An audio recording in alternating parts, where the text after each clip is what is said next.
Parents of tweens, if you're familiar with far-off drop-offs... Dad, stop, right here. Or get DMs about what's for dinner, you may be experiencing tween milestones. For your son or daughter, these can start at age 9. HPV vaccination, a type of cancer prevention against certain HPV-related cancers, can start then too. For most, HPV clears on its own. But for those who don't clear the virus, it can cause certain cancers later in life. Embrace this phase. Help protect them in the next. Ask their doctor today about HPV vaccination. Brought to you by Merck. We off? 30 seconds of carefree bliss. Oof, like wind in your hair carefree. Oh, like using Clorox Disinfecting All-Purpose Cleaner in the home carefree. Yes. Like dog slobbing on the coffee table and cleaning it with Clorox carefree. He's on a roll now. Spit toothpaste on the faucet. You got it. You got it. Peanut butter on the light switch. Oh, spritz, spritz.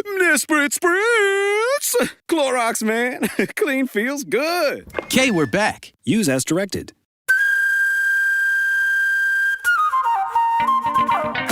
Welcome, ladies and gentlemen, to Eejits of the World. I'm Glenn Wool. I'm Andrew Maxwell, and this week on Eejits of the World, we have the Eejits of sport cheating. And we have the Eejits of gollywog displays in a pub. The Eejits of racism right there. We have the Eejits of futile political gestures. Yes, we do. And we have Eejits of copyright. Eejits of copyright.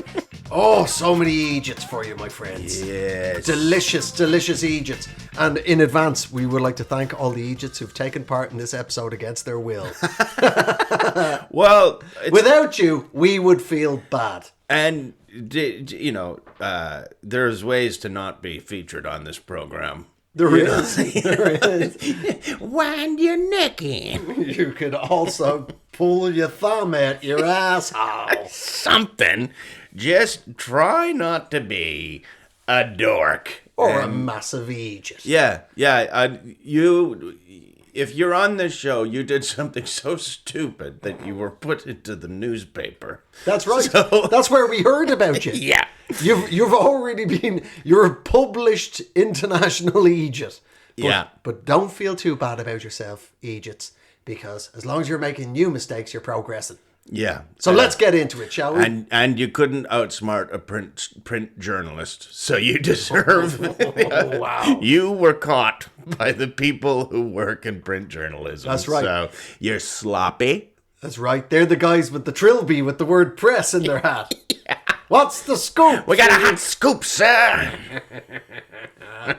Well, first scoop I would like to bring to attention. It's a large brimming ladle. Oh, here we go. So, it's so crazy. A Scottish ultra marathon runner has been caught cheating on an ultra marathon. It's 50. By the way, I didn't even know until the story. Apparently, ultra marathon's 50 miles. So more, almost 2 marathons. Wow. And the method of her cheating was she drove. So fantastic. Do you know, when I read it, I was like, I actually had to rub my eyes going, why has nobody thought of that? But then I thought maybe that's what ultra marathon means. You drive. Yeah. You know what I mean? Because marathon's running. Well, then the ultra version of running would be getting in a car and just in a Peugeot and just driving. She drove for a section of 1.5 miles in the middle of it. Yeah. And yeah, so that it's a smart way to do it because it's very hard to test for cars in your system. There's a lot of drugs that do show up, but you'd basically have had to have sat on the seatbelt and hit an imprint into your ass. On the streets, they call it brum brum. Or it depends. It's called brum brum over here, but in America they call it beep beep. Yeah, it's the same drug. Yeah. It's the same thing. It's a different vernacular. But I mean, and if you do it, they call you a fender bender. Have they looked in? Like, has she been holding on to shark's fins in the water? Has she been Marty McFlying or on her bicycle? The thing is, she drove a section of this ultra marathon. And she still came third. Like, yeah. You drive the running race, and you still come third. Like, you're not even good at cheating. Yeah. Yeah, the wife of the pilot had no... And how did you win? Oh, well. Her helicopter pilot husband is there to take the gold medal with her. She's blamed haters online for 80. I don't think, like... I mean, I'm not running. I mean, even, like, so, it's 50 miles, and she got a lift for 1.5 miles. That still means that she ran for 48.5 miles. So that's still pretty good going. Yeah, and I just like I like the brassness of it. Like, yeah, all right. So I took a lift. Whatever. It was the 90s, man. We were all taking lifts. We were all driving around the marathon course. It's like the London Marathon, dudes in hot dogs and dressed up. Like, I'm dressed up as a Cortina. That's right. An actual car. God, that costume's really realistic. Yeah, why is that costume beeping? She's happy. That's why. That's why.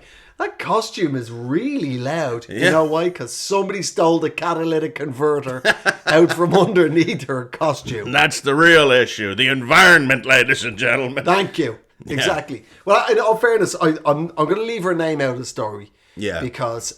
we don't know it. I can't pronounce it, to be honest. I tried. I thought I would have publicly shamed you, but I'm struggling to pronounce your name. Yeah. One of those McNaughton-hoo-hoo-hoos. Yeah, probably. I actually don't know how to pronounce it. Like when the Scottish goes like, what?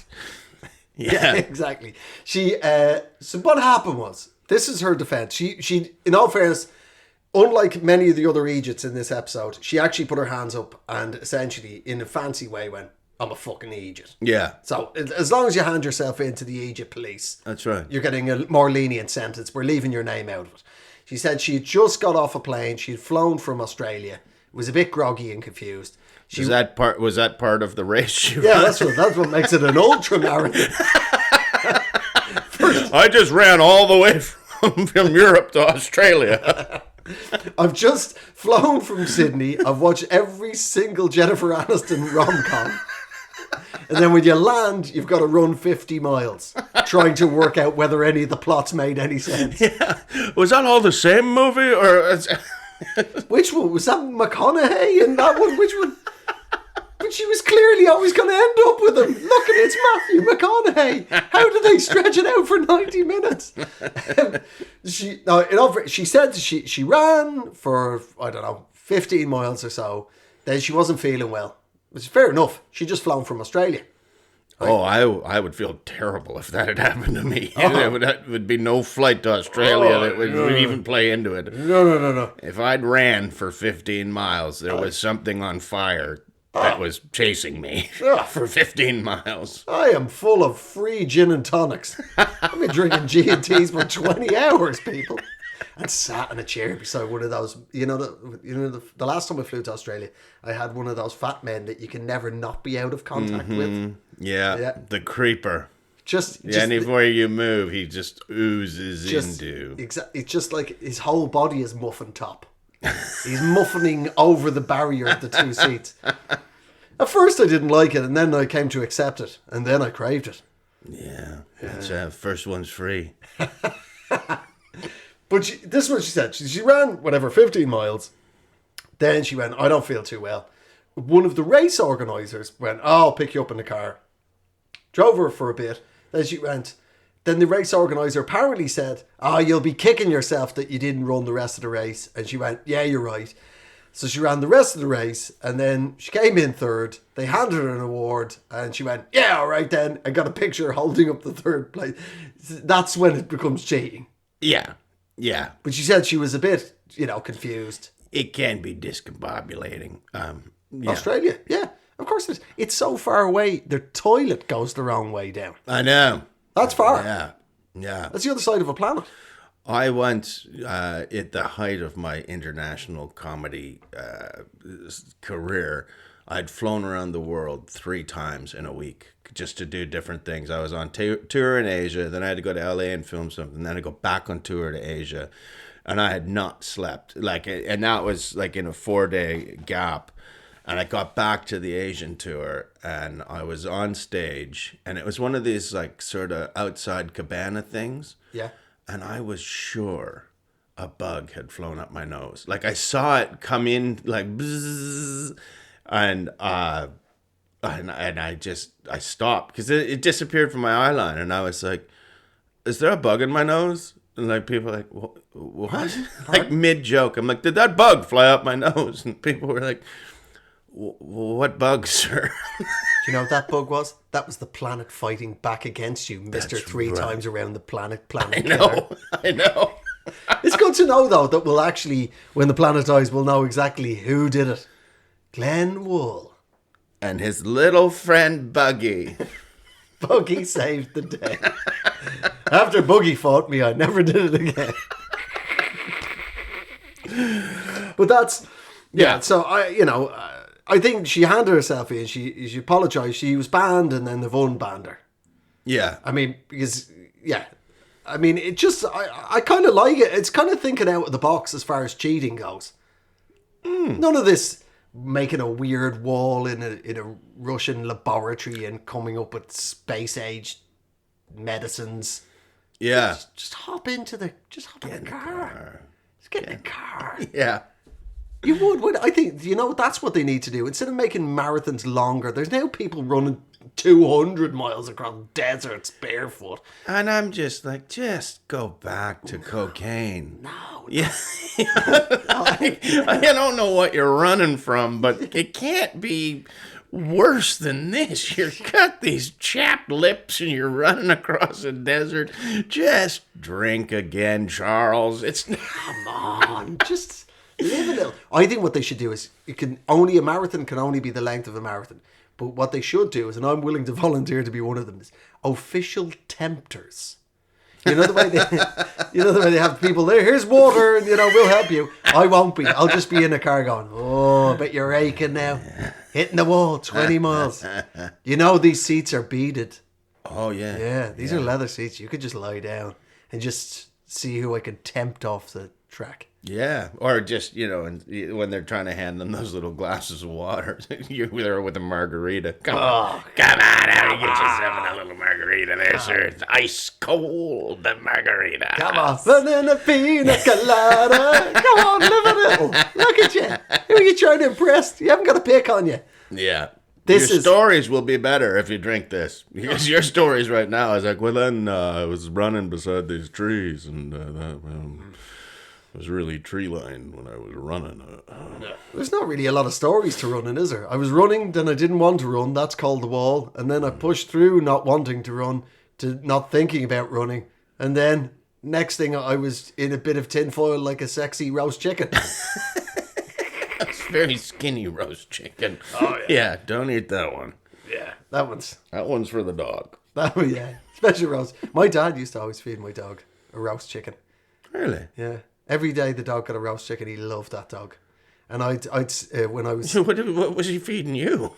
Well, I didn't dog get food. Yeah. Well, you tell me off. Like, I'd come in and sneak some of the roast chicken and he'd be quite upset. Like, that's what a dog... Hit you with a rolled up newspaper. Down, Andrew, down. Oh, no, just call me boy. Yeah, names are for dogs, boy. But off the back of it, like I said, she's handed herself into the Egypt police. So to make her, if she's listening to this, to make her feel a bit better, I looked into the history of sports cheating. Okay. And this is one... there's all sorts. There's obviously there's famous ones. Obviously there's Maradona, the Hand of God, and there's, your countryman, Ben Johnson, juiced out of his mind. Yeah, right. Like everybody else in that race. Yeah, no, he was just... And not on the steroid that they caught him with. Yeah, exactly. Yeah, there was all of that carry on. But there's sort of famous examples. But this guy really sticks out. There was a horse race in 1990 in Louisiana. And it got really, really foggy. But they still put the race on, and the guy won the race.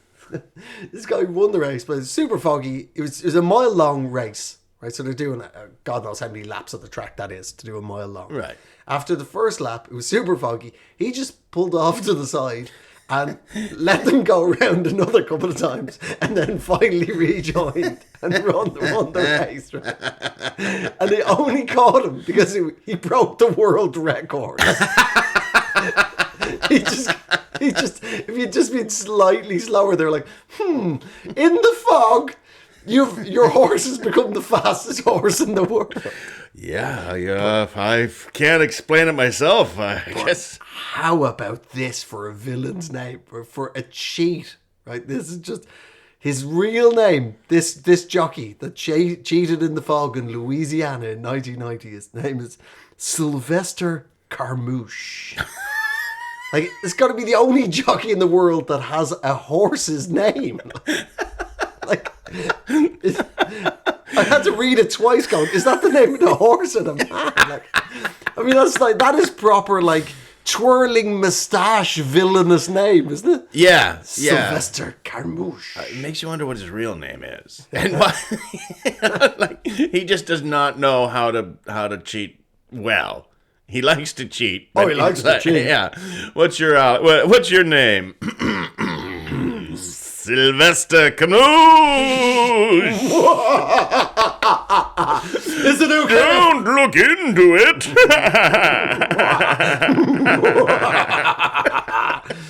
You'll recognize me because I'll be the only jockey with a cape. And a top hat.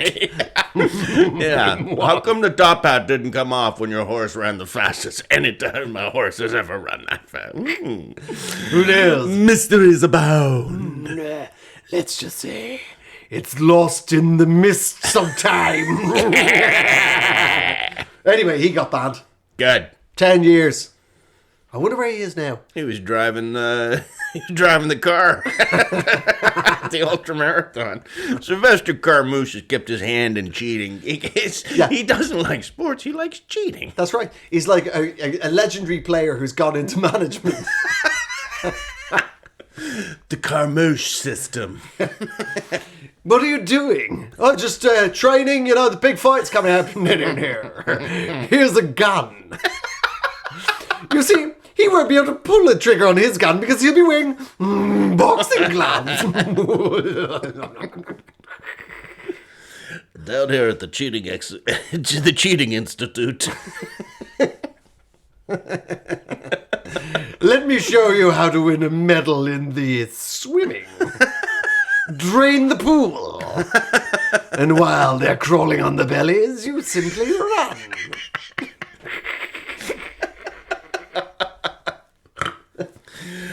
I salute you, Sylvester Carmouche. You're still an Eejit, but you're a lovable one. And whatever the marathon runner's name, the marathon runner with no name. Yes, she shall remain nameless or unpronounceable. Yeah.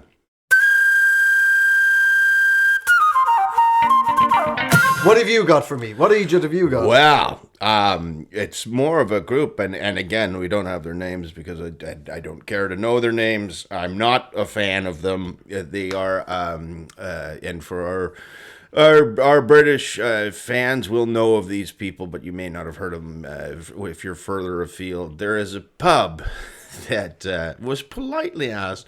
And there's a style of doll called a gollywog doll. Right. For those who don't know, who are young enough to not live through this fucking daft era, it is a toy doll in the style of a minstrel.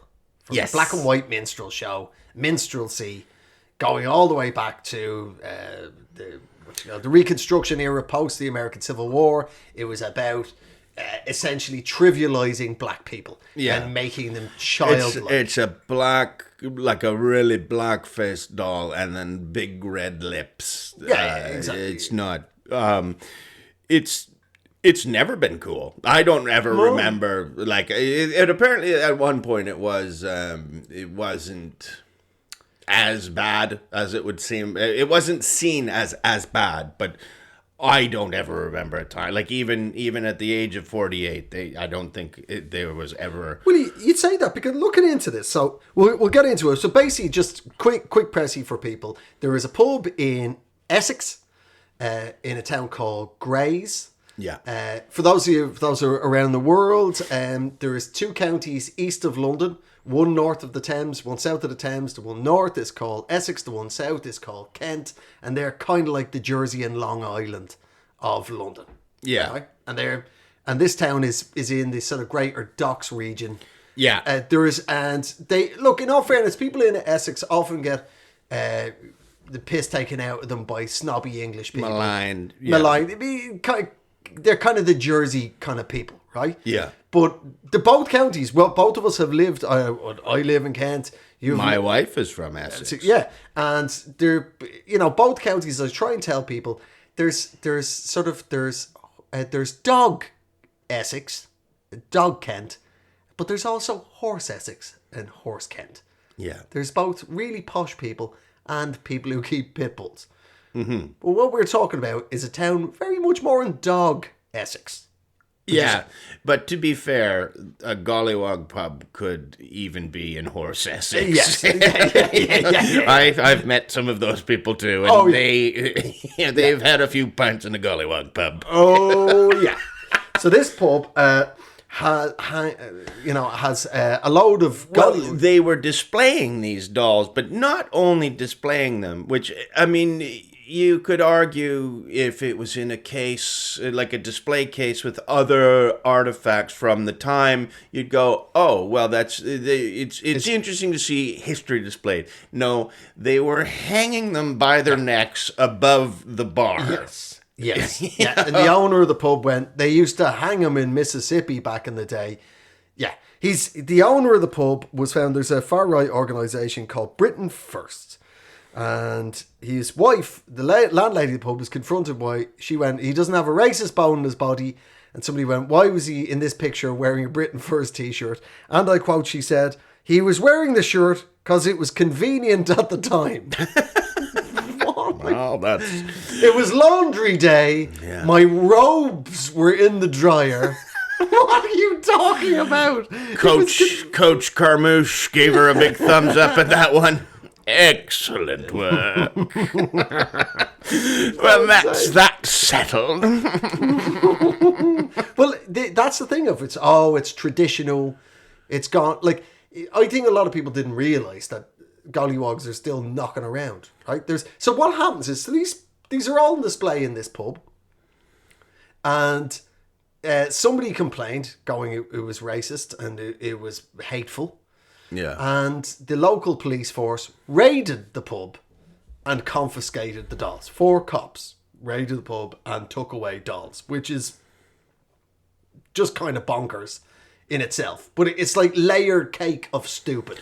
I think they were told to take them down. I don't think the police just kicked in the doors like a SWAT team. I think they were politely asked, like, look, can you take those down? There's been some complaints. Yeah. You know, we're in a community. Take down the dolls. Yeah, and they were like, "No, it's our right to hang black dolls above our pub." And then, like, I've seen the footage. Yeah, it wasn't a SWAT team. For those of you who don't know who are from abroad, the average British cop, all they're armed with is a stick. A stick, and the amount of personality that the average guy called Darren has. Sometimes that's still too much for them. That's too much responsibility. What end of the stick am I using, Sarge? Right, so they took the dolls away. It's absurd. Like, it's a stupid situation. Yeah. But, like, ultimately it comes down to the landlord and his missus. And the only thing I will grant them, the only way I will say that, okay, it's fair enough, is I could see a situation where, say there is a black guy that lives in Grays, goes to the pub, has a great time, and thinks, oh, I found my local, and then finds out that, goes for a piss and opens the door to the secret gollywog room, and then it's just like, oh, for fuck. No. There was no secret. This was... Exactly. So enough that, and it doesn't just have to be a black guy. Anybody, if me or you or anybody walked in and saw a string of gollywogs, but, let's just get a couple of beers out of it. We'll go down to Tesco's, get a couple of beers out of that, drink them by the pond, because I don't want... Really, I don't feel... Yeah, I don't want to hear the jokes of the pub. Yeah. I don't want your take on this. Yeah. Well, I live in a little town here in Kent. Demographic would be pushing older. Mm-hmm. They would read right-wing newspapers, by and large. They very much were interested in Brexit. Mm-hmm. And when I first moved here 7 years ago, there's a couple of charity shops, and window displays had gollywogs in them. And, they're gone now. Now, hopefully that's because, people realised that was a fucking stupid and offensive thing to do. But there's... Or they were purchased by a pub owner in Essex. Wonderful. I've been looking for these you can't get them anymore. I'll tell you that much. But when I first moved here, this is so great. I mean, it's that sort of...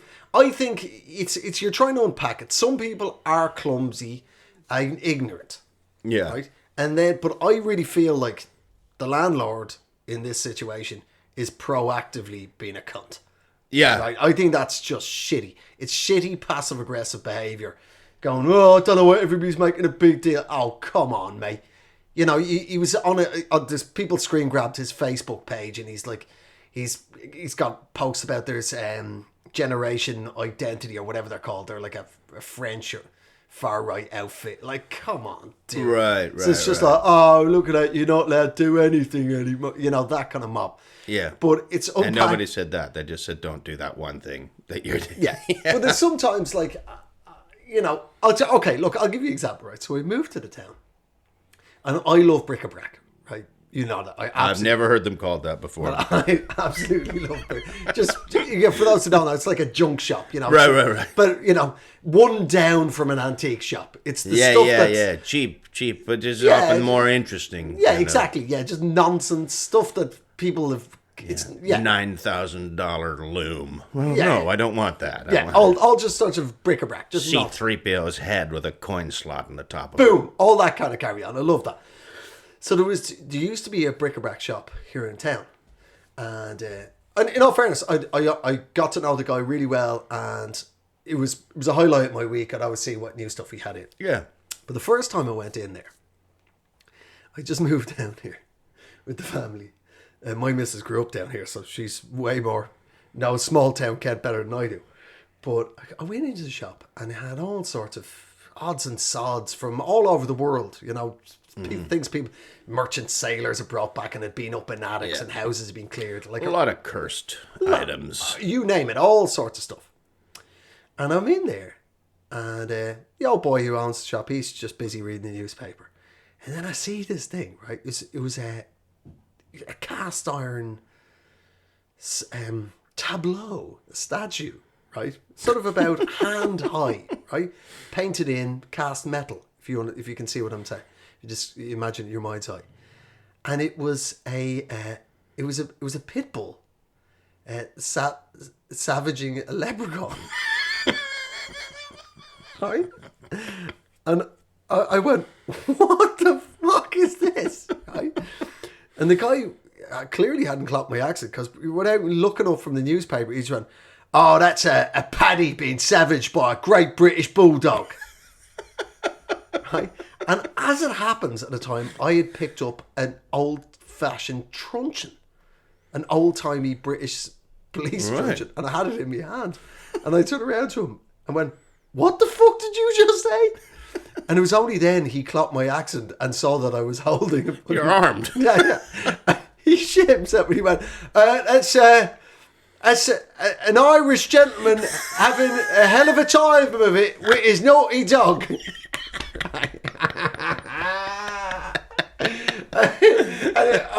I just couldn't. I just fucking dissolved into tears of laughter. Like it was the best save I've ever. Like this thing was bloodthirsty. Like this, having a hell of a time of it with his naughty dog. Yeah. bric-a-brac salesman. I bet. Yeah, there's two languages. He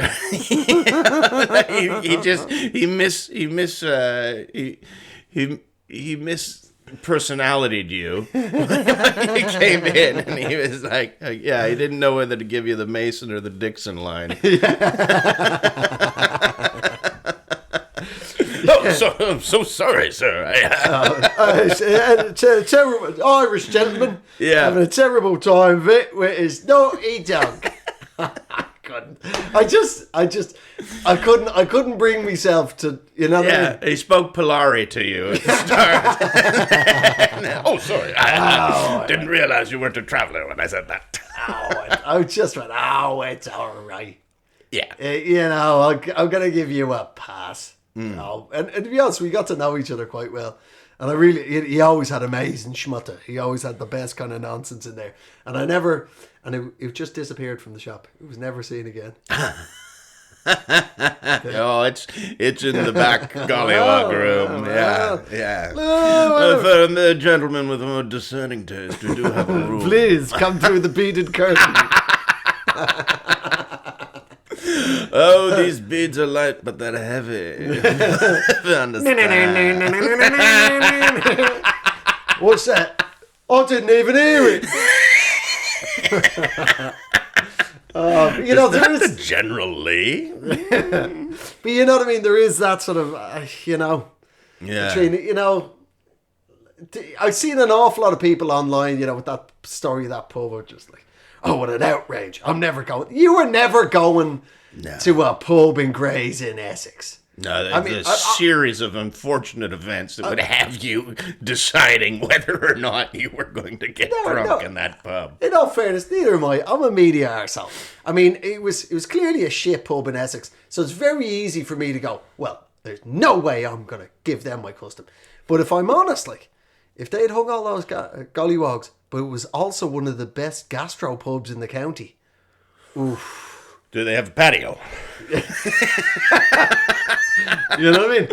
We'd like a seat on the patio. We cannot enter the establishment, but that's when you start chatting. That's when, as a fucking middle class media white liberal, that's when you're like, oof, gosh, I despise racism in all its forms, but God, I love a pan fried sea bass. Have you tried the mushroom pate? Oh, it almost washes the taste of racism out of your mouth. Oh, the wild mushroom risotto is to die for. Not you. You don't have to die for it.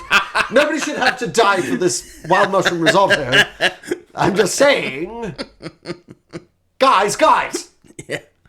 Whatever process that chef has, whatever he has to be around when he makes magic, can we not just accept it and just not go in that room?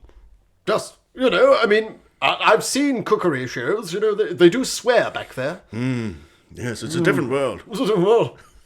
And it was a different time when they made my food half an hour beforehand. It was a different time when I ordered. Yeah, we can't be judged from what happened a half hour ago. We lived by different standards. Exactly. Then. My food was not in existence yet, and now it is, so we eat it, and we carry on. We know it was a mistake, and we won't make it again until next week when my cousins come. Yes, and wonderful people too. And they've travelled. Yes. Oh, yeah. Well, how can my cousin be racist? He's been to India. He was born on an estate there. I'm rural. You know what I mean? It does feel like, I mean, the landlord is clearly a passive-aggressive bigot, but there's also an awful lot of, yes, it's very easy middle-class people to go, oh, thank God, here's an absolute, this is literally a black and white case of racism, where in no way I can be yeah, like every time Floyd Mayweather fights all that, well, I'm not going to watch. Where are you? And what are you doing? What are you doing instead? I'm going to watch the Great British Bake Off. Yeah, okay, you weren't watching that fight anyway. Yeah, I can't remember. Who was it? Not long ago, there was a big boxing fight, big boxing match, and at the weigh in, one of them had out of the blue being super homophobic about the other one. Oh yeah, I can't remember who it was now. It was. Oh no, it was Chris Eubank Jr.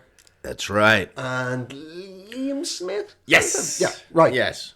And in the way in, Liam Smith, who's a Scouser, had Chris Eubank Jr. was born and raised in Brighton. Yeah. Which, for those people that don't know around the world, is sort of one of the 2 or 3 most famous towns with a big gay community in Britain. Yeah. It's Very either famous used town. as a positive or a negative, depending on how big of a dick you are. Yeah, There's lots of gays there, or there's There's lots of gays here. there. Yeah. It's nice. Okay. It's really nice. A lot of gays there. But he'd been... Liam Smith had been homophobic. Yeah. Come out all just like randomly. I mean, obviously it's a boxing weigh-in, right? It was the press conference before the fight. Yeah. They're obviously like, I'm gonna beat you up. It's fairly standard. It was a clumsy attempt at selling a fight, but you also have to remember this guy gets punched in the head for the living, so maybe he doesn't have the best ideas. But don't worry, you know what you're gonna say out there, Liam? I got something. Don't worry, I cooked it up last night. I haven't talked to anybody about it, but it's gonna be good. But there was an awful lot of, you could see a lot of reaction online from people like, well, there's absolutely no way. I'm completely on the side of Chris Eubank. Wonderful. Just calm down. It's all right. They're going to fight it out. Yeah. Right. The reason most of the time people, in normal life worry about, oh my God, that was an incredibly cruel and rude thing to say to him, is in case violence breaks out. Yeah. But in this case, it's planned. Yeah. It's going to be televised. They're both going to get the opportunity to beat the shit out of each other. Yeah. Well, what I like too is Chris Eubank responded to it with, what I do in the bedroom is none of your business. At least I don't cheat on my wife like you do. And everybody in the room was like, yeah. Oh yeah, that's the line. Yeah, because I just had visions of Liam Smith going home from the press conference and his wife like, so how was it? Oh, it was boring. Standard, pretty standard. I wouldn't bother watching it. No, yeah, you probably fall asleep. But yeah, you know what? I'm just gonna go and clip all the newspaper articles. I don't want to trouble you with what this guy seems to think. Yeah, nothing happened. You don't. Pretty standard, really. Kind of boring, to be honest. It's a real snowfest. I wouldn't Google it. And I wouldn't discuss it with anybody else. Like, I'll just be back in a week's time. It was amazing, though. Everybody has a line. You know what I mean? Yeah. Everybody has a line. There's this guy's very happy to literally have hanging gollywogs in his pub. But the reason that this came to light was because the pub made such a big deal of the police taking his dollies away. That was his line. One guy's like, I'm very happy to just be massively homophobic like it's the fucking 70s. Yeah. But don't you dare say that I'm struggling with monogamy. Yeah, what are you bringing that up for? We don't talk about that. Many Eejits in that story. So many. It was multi-leveled. A couple of them may make the hall. They might make the Hall of Fame. That's right. That's you know.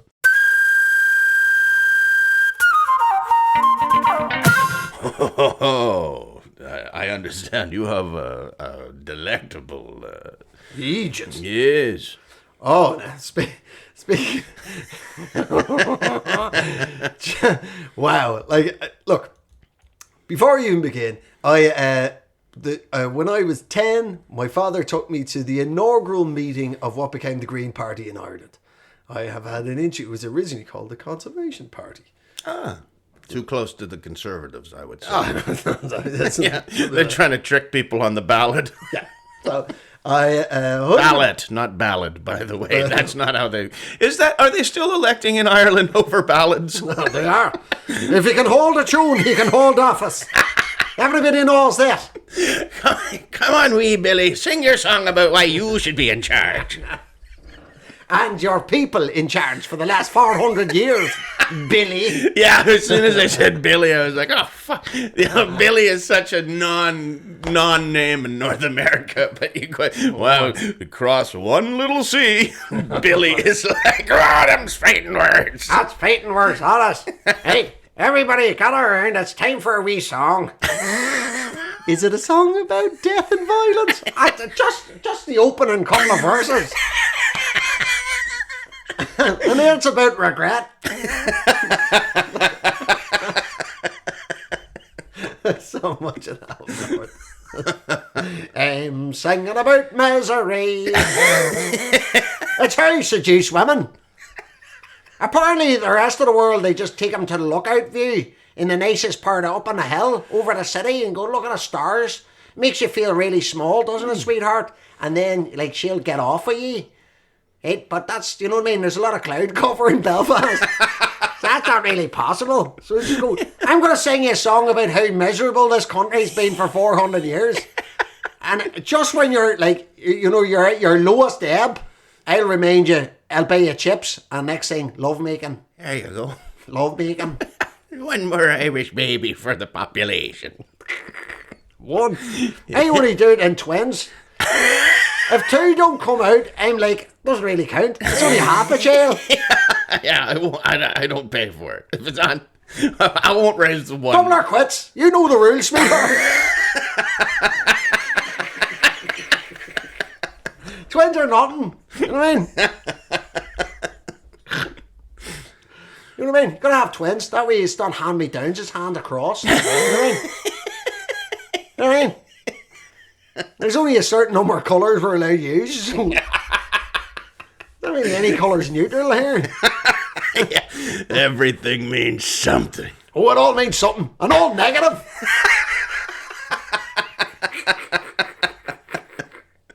Oh, fuck, I love the North. That's what happens when your mother was seduced into having you by a song about two people starving to death. That's right. Starving or learning. You know what I mean? Gotta keep on the upside.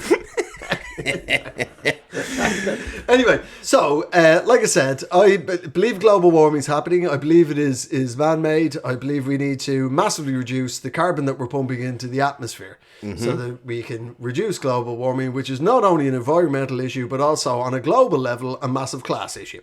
And I like snooker. And you like snooker.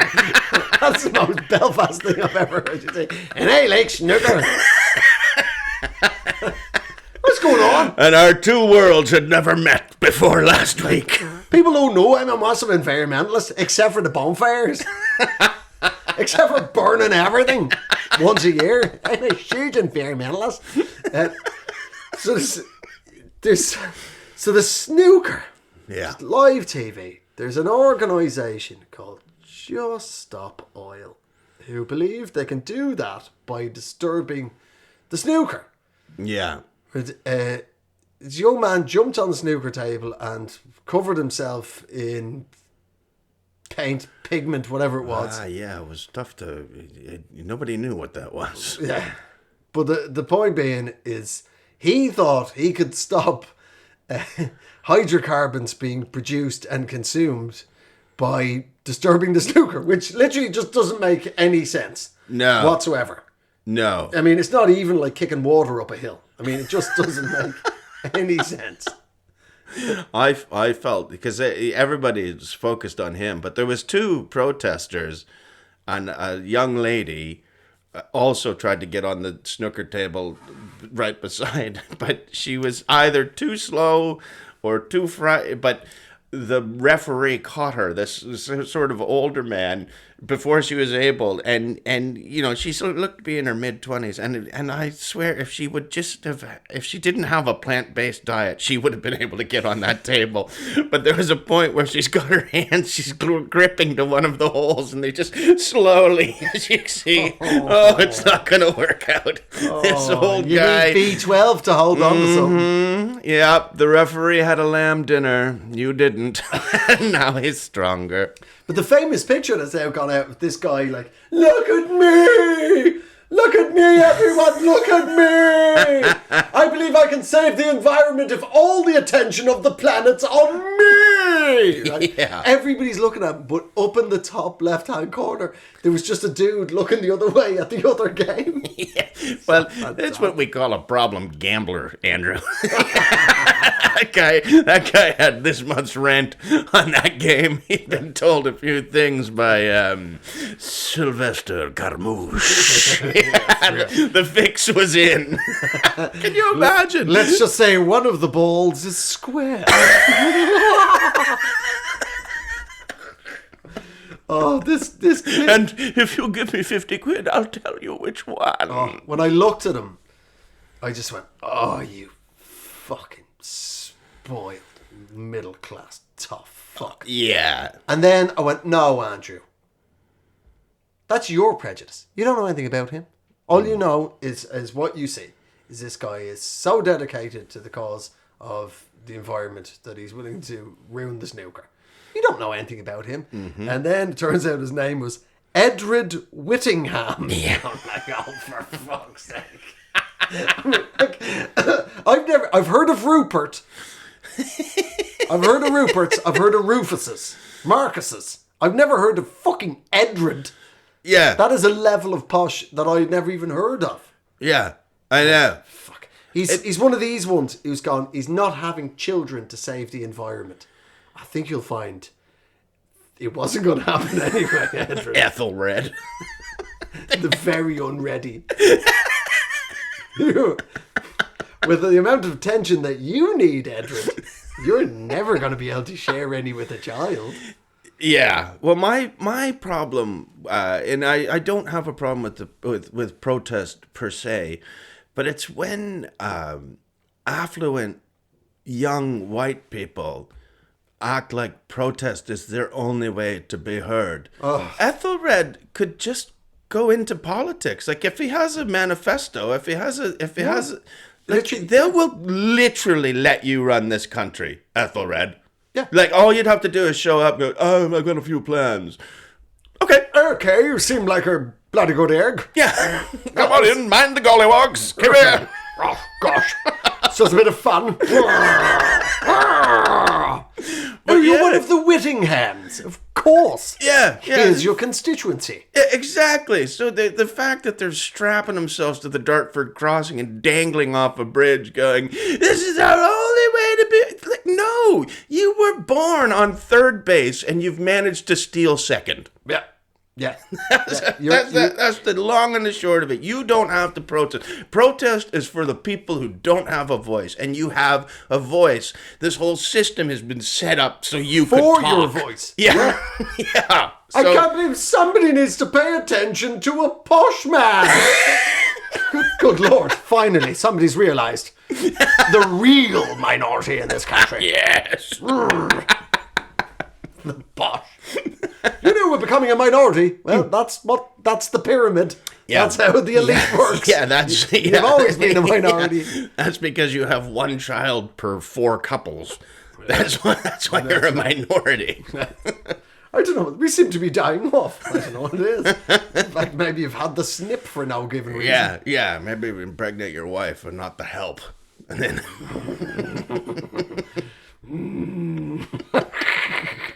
I don't know. It didn't make a lick of sense to me. I don't see, unless you get a broad swathe of everybody in society on board with, a transition away from hydrocarbons, then it's not going to happen. Yeah. But winding people up at the snooker is definitely not the way to do it. Well, the people that would be impressed by what he did are already on board. And what you need to do, you need to get the middle ground to agree with you, and that was not the way to get the middle ground to agree with you. That was a very sensible and honest appraisal of the situation. Thank you. I'm sad that Just Stop Oil did that now. Like, I really wish they would have tried that protest in the 80s when all of the snooker players were drunk. Oh, yeah. And they were drunk back in the day. Oh, they were pissed. Can you imagine the joy it would be to see Hurricane Higgins trying to get his pool cue out of a pair of blonde dreadlocks? Yeah. Alex Higgins was angry all the time. Anyway, with everyone and life itself. You know what I mean? A guy who woke up every day going, hey, I'm going to play snooker. Yeah. And hey, I'm going to beat the shit out of a bottle of Bushmills. Yeah. Right. And then just go, hi guys, we really need to think more long term. Oh, listen, hey, I'm thinking long term. Just him just in the background, just dismantling his cue. Just going, right, just practicing stabbing motions in the background. How are you going to get that orange powder off the table now? Higgins has snorted it. Higgins has finished the orange powder, and he's looking for more now. That's an absolute stroke of genius. You know what I mean? A way to show my love for the wee country. Right. Orange cocaine. It's so old, but it's beautiful. It's orange coke. And it's like the coke my father smuggled. Oh, there's ours when he came back from Cologne. You get the idea. Yeah. The point is, get off the table, son. Right, very good. Right, brilliant. Very good. Very good. Right, just Hurricane Higgins just slowly taking away. I just want to say, guys, we really need to think about it. Right, very good. Hey, come with me. Right, let's have a wee word. Let me have a wee word with you. Right there. Look at that there. Look at that there. Look at that. That's the boot of a car. Get in it. Yeah. Maybe too close. Yeah. I didn't realize Higgins was from Belfast. Oh, he was from Shankill. Oh man! Oh yeah! Fucking hell! He wouldn't even have had to know there was a protest. Just getting on the table, like that's gotta be like. Can you imagine if anybody jumped on a pool table in Shankill in the 80s? Or now? I've got something to say. Right. Yeah, What's really interesting? Make it good because it's the last thing you're ever gonna say. Right. What's really interesting about your protest claiming on that table is that's the last time you're going to claim on anything. Right? It's all going to be ramps for you now. Right? Unless there's a wee ramp up onto another pool table. Enjoy it up there, son. Wedding ham. Really? Wedding ham. Really?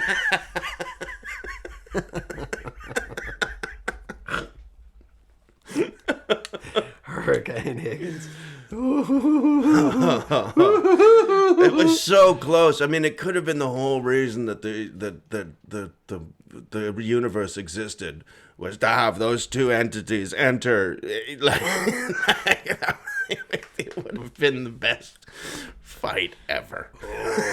It would have been brief. Right? You're interested in yoga, and I'm interested in beating people over the head with a pool cue. Yeah? It's a type of yoga. You know what I mean? You will see stars. Yeah? You're not going to have to do any elaborate breathing. In fact, you're not going to do any more breathing.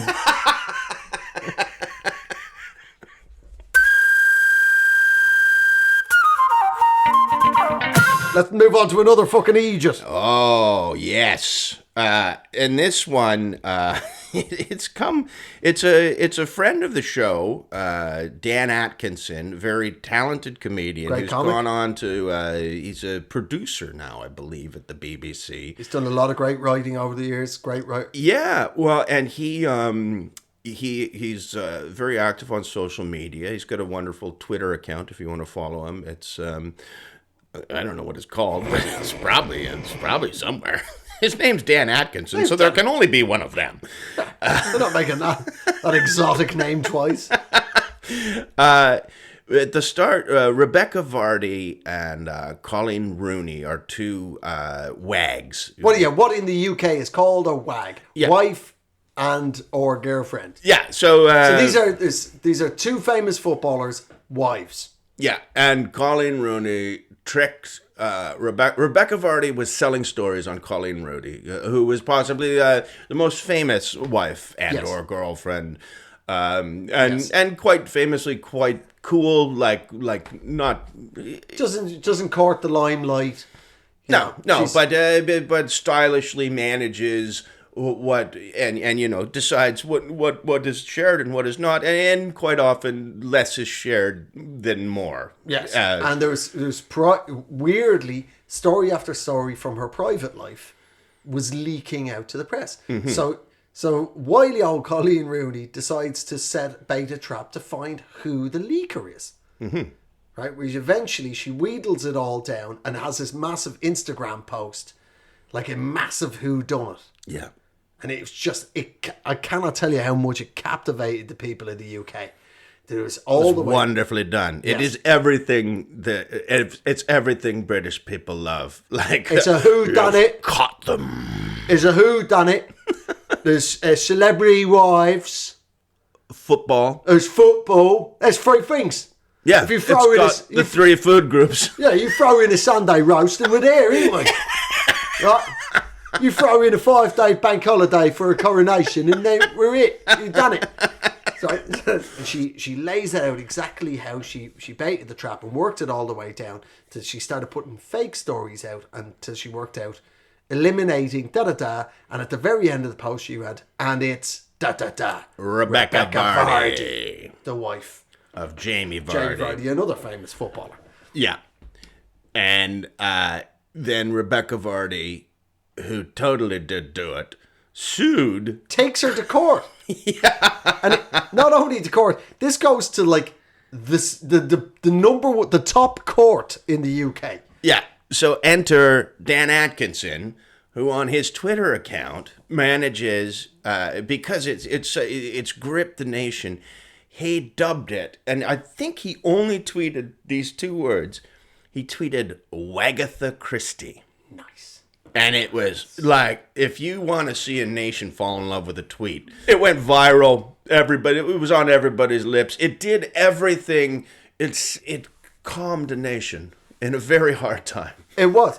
Genuinely, everybody was happy with the words Wagatha Christie. Oh, everybody's giggling. Joy was spread. Yeah. Well, in what could have been our darkest hour. Yeah. Well, I genuinely rang up my man and told her, and she laughed. Yeah. And my man's not interested in celebrity culture or particularly interested in football. But she was like, oh, that's great. Yeah. But to get to a laugh, to get like, and the genius of it is, usually you go, if in a joke, if you can get to a punchline and say 7 words, you're like, whoa. Yeah. That is incredible. He not only he did that in 8 letters or whatever. I can't. You keep talking. I'll count them. 1, 2, 3, 4, 5, 6, 7.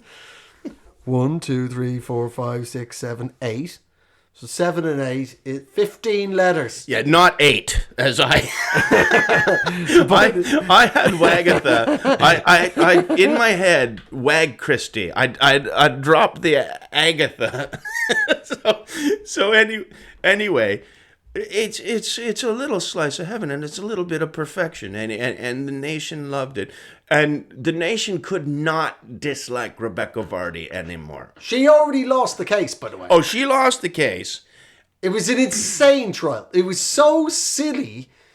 The country loved it because there's just between Brexit and COVID and the cost of living crisis and then everything else. The only poor outcome is that Jamie Vardy is probably going to have to play football until he's 60 years old and lesser and lesser teams until he's in East Stirling up in the Scottish League, just trying to get his head on a ball. He's lost all the steps. he's still out there with 3 teeth, trying to play this game that he loves because he needs a little more money because Rebecca has lost another loss. I still got teeth, eh? So what we call them? Pearly whites up here, man. Mr. Teeth. Coming around here with all your teeth in your mouth. Me, what is this? You trying to show off, eh? 45-year-old man with teeth.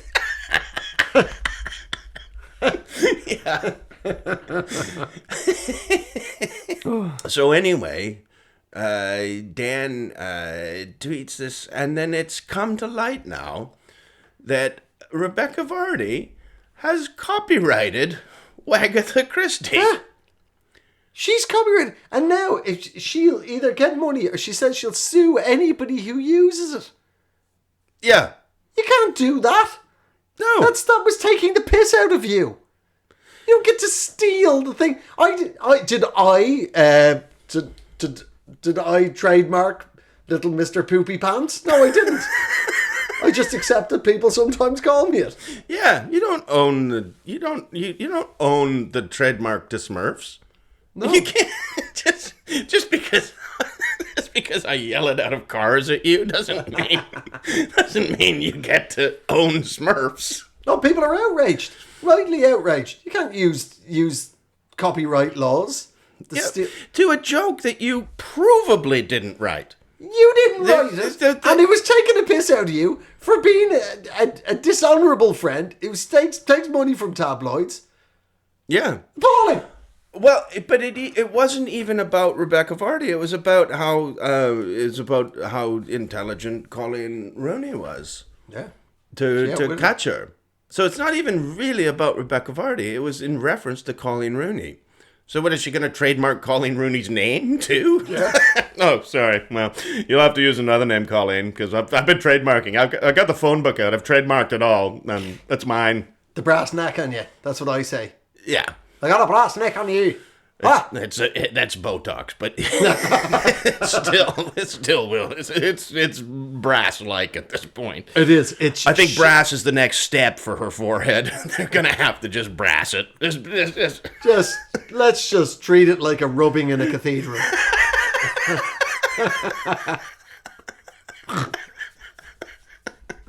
So smooth. Yeah. Could she breathe in there? We don't know. I don't know. But we can't criticize her because she's trademarked it. She's trademarked the English language.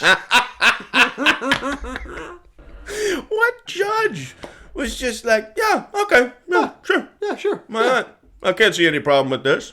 Yeah. Yeah. You just trademarked the greatest put down of all time. Yeah. Sure. Yeah. It's against you. But sure. Why not?